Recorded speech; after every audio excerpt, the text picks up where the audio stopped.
We are on Chapter 13, Art and Accusation. Mr. Johnson opened and shut his mouth for several seconds without a sound coming out. At last he croaked, "Mrs. Hunt, I'm afraid I'm unwell. I must be going home to bed. We'll take charge of this child." His voice dropped to a mumble like an old man's. Omri just caught the words, "back to their lessons." Then Mr. Johnson let go of Patrick's arm, turned, walked most unsteadily to the door, and then put his hand on it and swayed as if he might fall over. "Mr. Johnson," said Mrs. Hunt in a shocked tone, "shall I call a taxi?" No, I'll be all right." And the headmaster, without looking back, tottered out into the corridor. "Well," exclaimed Mrs. Hunt, "whatever you've been doing to the poor man." Neither of them answered. Omri was staring at Patrick, or rather at his pocket. Patrick's shoulders were heaving, as if he was not looking at anybody. Mrs. Hunt was obviously flummoxed. "Well, you better go to the toilet and wash your faces, both of you, and then go back to your classroom as fast as you can toddle," she said in her funny, old-fashioned way. "Run along." They needed no second telling. Neither of them said a word until they were in the boys' toilet. Patrick went straight to the basin and began running the cold water. He splashed some onto his face, getting his collar soaked. Omri stood watching him. Obviously, he was as upset as Omri, if not more. Once again, Omri felt their friendship trembling on the edge of destruction. He drew a deep breath. "You showed him," he said at last in a trembling voice. Patrick said nothing. He dried his face on the roller towel. He was still gasping the way one does when one's been crying. "Give them back to me, both of them." Patrick reached slowly into his pocket, put his hand close to his hand backwards. Omri looked at his fingers slowly open. Little Bear and Boone were sitting there, absolutely terrified. They were actually clinging on to each other. Even Little Bear was hiding his face, and they were both trembling. With infinite slowness and care, so not as to frighten them more, Omri took them into his own hand. "It's all right," he whispered, bringing them near to his face. "Please, it's all right." Then he put them carefully into his pocket and said to Patrick in a low voice, "You're a stupid fool." Patrick turned. His face gave Omri one more of a jolt than Mr. Johnson's had. It was quite mottled and red, with swollen eyes. "I had to," he said. "I had to. He'd have phoned my dad. They'd have made me tell in the end, anyhow. He didn't believe in them. He thought he was seeing things. He stood there gaping at them. He didn't even touch them. When they moved, he gave a yell, and when I thought he was going to fall over, he went white as a ghost. You saw. He didn't believe his own eyes, Omri, honest. He'll think he dreamed it." Omri went on looking at him stonily. Can't I have Boone?" as Patrick walked in a small voice. "No, please, I'm sorry I told. I just had to. They're not safe with you. You just use them. They're people. You can't use people." Patrick didn't ask again. He gave one more hiccuping sob and went out. Omri took the little men out of his pocket again and lifted them to his face. Boone was lying flat on his front, holding his bag hat down over his ears as if trying to shut out the world, but Little Bear stood up. "Big men shout, give fear," he said angrily. "Small ears, big nose, no good." "I know, I'm sorry," said Omri, "but it's okay now. I'm going to take you home." "What about wife? You promised." Omri had forgotten all about that. Another Indian? Another live little person to worry about? Omri had heard about people going gray-haired almost overnight if they had too much worry. He felt it might easily happen to him. He thought back to the time only a few days ago when this had all started, and he had fondly imagined it was all going to be the greatest fun anyone had ever had. Now he realized that it was more like a nightmare. But Little Bear was looking at him changingly. He had promised. "Right after school," he said, "we'll go to the shop." There was still another hour of lessons to be got through. Fortunately, it was 2 periods of art. In the art room, you could go away into a corner and even sit with your back turned to the teacher if you liked. Omri went to the farthest and darkest corner. "Omri, don't try to draw there," said the art teacher. "You're in your own light. It's bad for your eyes." "I'm going to draw something huge anyway," said Omri. All the others sat near the long windows. He was quite alone, and if the teacher approached him, he would hear her feet on the bare floor. He suddenly felt he must get the little fun out of this somehow. He cautiously fished Little Bear and Boone out of his pocket. They stood on the sheet of white drawing paper as if on a stretch of snow and looked about them. "This school place?" asked Little Bear. "Yes." "Shh." "Sure, don't look much like the school I went to," exclaimed Boone.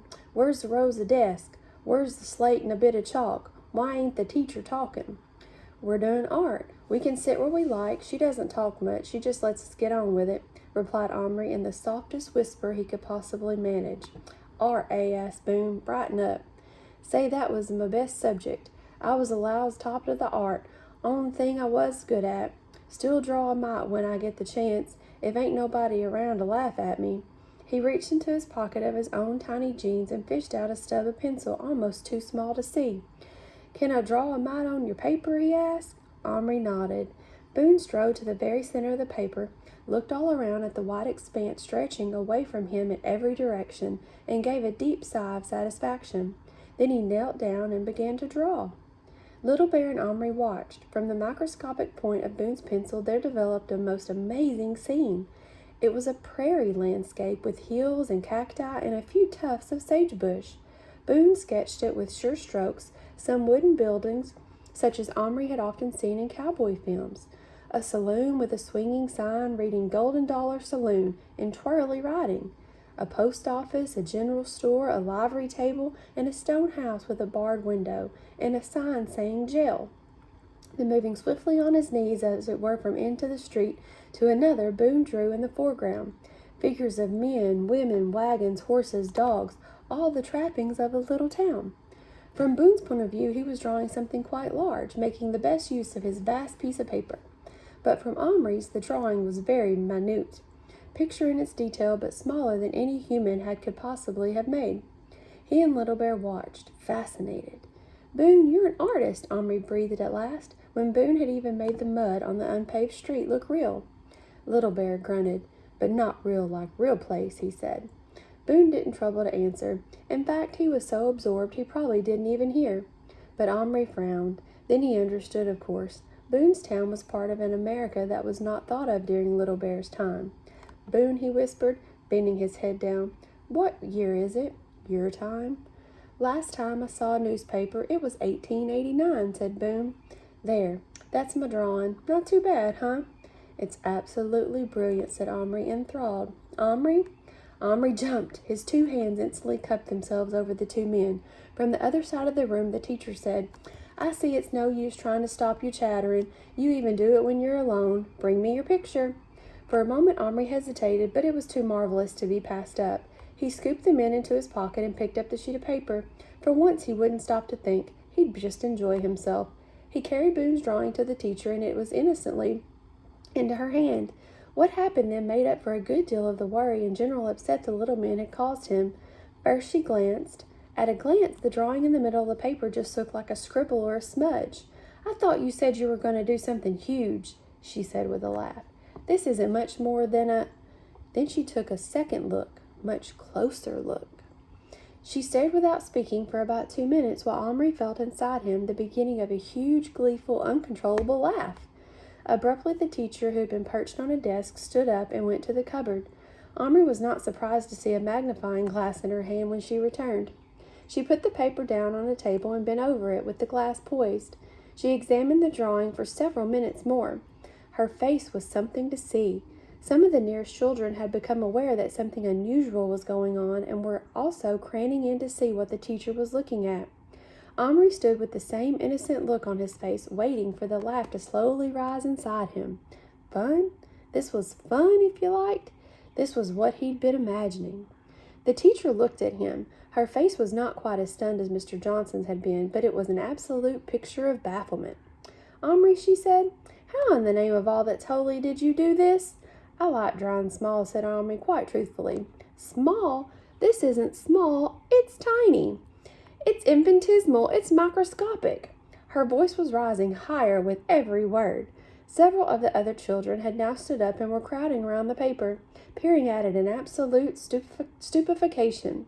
Small gasps and exclamations of wonder were rising all on the sides. Omri's held-in laugh threatened to explode. The teacher's eyes were now narrow with astonishment and doubt. "Show me," she said, "the pencil you used." This took Omri aback, but only for a second.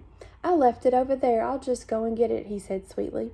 He walked back to his table and in his pocket, with his back turned and bent over, apparently searching the top of the table. Then he turned around, smiling. Holding something cupped in his hand, he walked back. "Here it is," he said, and held it out. Everyone bent forward. The art teacher took a hold of his hand and pulled it toward her. "Are you putting me on, Omri? There's nothing there." "Yes, there is." She peered close until she could feel her warm breath in his hand. "Don't breathe hard," said Omri, his laugh now trembling on his very lips. "You'll blow it away. Maybe you'd see it better through the magnifying glass," he added kindly. Slowly she raised the glass into position. She looked through it. "Can I see? Is it there? Can I look?" clamored the other children, all except Patrick. He was sitting by himself, not paying attention to the crowd around Omri. The art teacher lowered the glass. Her eyes were dazed. "I don't believe it. It's there. How did you pick it up?" "Oh, well, there's a bit of secret method that I have." "Yes," she said. "Yes, it must be. And you wouldn't feel like telling us." "No," said Omri in a trembling voice. His laugh was on the verge. It was going to burst out. "May I be excused?" "Yes," she said in a dazed voice. "Go on." He took the drawing back and taught her to the door. He managed to get outside before the laugh actually blew out, but it was very loud and overpowering that he obliged to go right out into the playground. There he sank onto a bench and laughed till he felt quite weak. Her face! He had never enjoyed anything so much in his whole life. It had been worth it. The bell rang. School was over. Omri brought out the men and held them up. "Guys," he said, "I enjoyed that. Thank you. Now we're going to shop." Omri ran all the way to Yap's and got there before most of the other children had even got out of school. In 10 minutes, the place would be full of kids buying potato chips, sweets, toys, and comics. Just now he had it himself, and he had to make the most of the few minutes he had. He went directly to the corner where the boxes of the plastic figures were kept and stood with his back to the main counter. He was still holding Little Bear and Boone in his hand, and he put them down among the figures in the cowboys and Indian boxes. He hadn't reckoned on Boone's sensitive nature, however. "Holy catfish, look at all them dead bodies," he squeaked, hiding his eyes. "There must have been a massacre." "Not dead," said Little Bear scornfully. "Plastic." He kicked a plastic cowboy aside. "Too many," he said to Omri. "You fine woman, I choose." "You'll have to be quick," said Omri in a low voice. He was already rummaging through the box, picking out the Indian women. There were very few. Of the 5 he found, 1 was clearly old, and 2 had babies tied on their backs and parcels laced up with boots. "You don't want one with a baby, I suppose?" Little Bear gave him a look. "No, I thought not," said Omri hastily. "Well, what about these?" He stood the 2 other figures on the edge of the table. Little Bear jumped down and faced them. He looked carefully, first at one and then the other. They both looked the same to Omri, except that one had a yellow dress on and the other a blue. Each had a black pigtail and a headband with a single feather, and moccasins on their feet. Little Bear looked up. His face showed furious disappointment. "No good," he said, "but there aren't many others." Many plastic. You look good. Find other." Omri rummaged frantically right to the bottom of the box. Kids were beginning to come into the shop. He had almost despaired when he saw her. She lay face down on the very bottom of the box, half hidden by 2 cowboys on horses. He pulled her out. She was the same as the others, apparently, except that she wore a red dress. They obviously all came out of the same mold because they were all the same position as if walking. If the others were ugly, so would this one be. Without much hope, he set her before Little Bear. He stood staring at her. The shop was getting busy now. At any moment, somebody would come up behind him wanting to buy a plastic figure. "Well?" asked Omri impatiently. For another 5 seconds, Little Bear stared. Then, without speaking a word, he nodded his head. Omri didn't wait for him to change his mind. He scooped him and Boone back into his pocket and, picking up with approved figure, made his way to the counter. "Just this one, please," he said. Mr. Yap was looking at him with a very odd look. "Are you sure you only want one?" he asked. "Yes."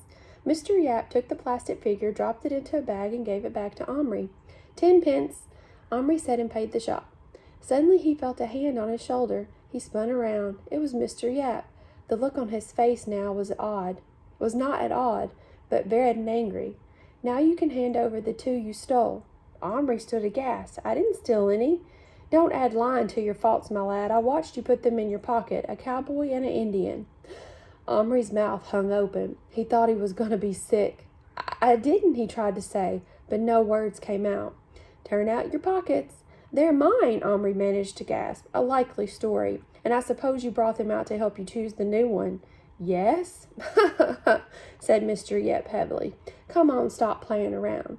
I lose hundreds of pounds worth of stuff a year to you thieving kids. When I do come catch one of you red-handed, I'm not likely to let it pass. I know you're short sort. If I let you off, you'd be boasting to your pals at school how easy it was to get away with it, and most likely back you'd come tomorrow with another pocketful." Omri was now fighting back tears. Quite a crowd had collected, much like the crowd in the art room. Some of the same people even, but his feelings were no longer so pleasant. He wished he could die or disappear. "It's no good trying to get around me by crying," shouted Mr. Yap. "Give me them back right now or I'll call the police." All at once Patrick was beside him. "They're his," he said. "I know they're his because he showed them to me at school. A cowboy with a white hat and an Indian with the chief's headdress. He told me he was coming to buy a new one. Omri wouldn't steal." Mr. Yap let go of Omri and looked at Patrick. He knew Patrick quite well because it happened that Patrick's brother had once been his paper boy. "You'll vouch for him, then?" "Course I will," said Patrick staunchly. "I'm telling you, I saw 'em both this afternoon." But still the shopkeeper wasn't absolutely convinced. "Let's see if they fit your description." Omri, who had been staring at Patrick as at some miraculous delivery, felt his stomach drop into his shoes once more. But then he had an idea. He reached both hands into his pockets, then he held out one hand slowly, still closed, and everyone looked at it, though it was actually empty. The other hand he lifted into his mouth as if to stifle a cough and whispered to it, "Lie still, don't move, plastic." Then he put both hands before him and opened them. The men played along beautifully. They were lay side by side, stiff and stark, as like lifeless plastic figurines as could possibly be. In any case, Omri was taking no chances. He gave Mr. Yap just a long enough look to see that they were dressed as Patrick had said before closing his fingers again. Mr. Yap grunted. "Those aren't from my shop anyhow," he said. "All my Indian chiefs are sitting down, and that sort of cowboy is always on a horse. Well, I'm sorry, lad. You'll have to excuse me, but just admit it, you look suspicious." Omri managed a sickly smile. The crowd was melting away. Mr. Yap shuffled back into the shop. Omri and Patrick were left alone on the pavement. "Thanks," said Omri. It came out as a croaky frog. "That's okay. Have a topo." They had one each and walked along side by side. After a while, they gave each other a quick grin. "Let's give them some." They stopped, took the men out, and gave them each some bits of chocolate. "That's a reward," said Patrick, "for playing dead." Little Bear then naturally demanded to know what it had been all about, and the boys explained as well as they could. Little Bear was quite intrigued.